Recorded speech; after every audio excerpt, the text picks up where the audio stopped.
হানি ফ্লাইওভারের উপর মাঝামাঝি জায়গাতে আছি এখন। লাস্ট কয়েকদিন ধরে অনেকবার হানি ফ্লাইওভার দিয়ে যাতায়াত হয়েছে। অ্যান্ড হানি ফ্লাইওভার আগে মানে কিছুদিন আগেও মনে হইতো যে অতিরিক্ত জ্যাম হয়ে থাকে, যদিও এখন তো একদম ভোর ভোর টাইম, সো এখন এই জন্য এত জ্যাম নাই। বাট হানি ফ্লাইওভারের উপরে অতিরিক্ত জ্যাম থাকে, যেটা আসলে খুবই ইরিটেটিং লাগে।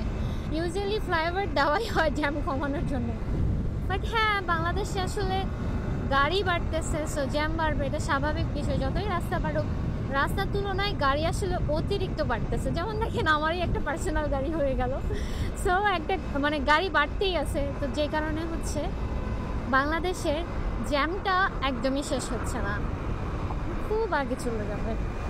আমি গাড়ি নিয়ে যখন যেদিন প্রথম হচ্ছে হানি ফ্লাইওভারে উঠছি, সেদিন আমাকে বাইকাররা এত প্যারা দিচ্ছে।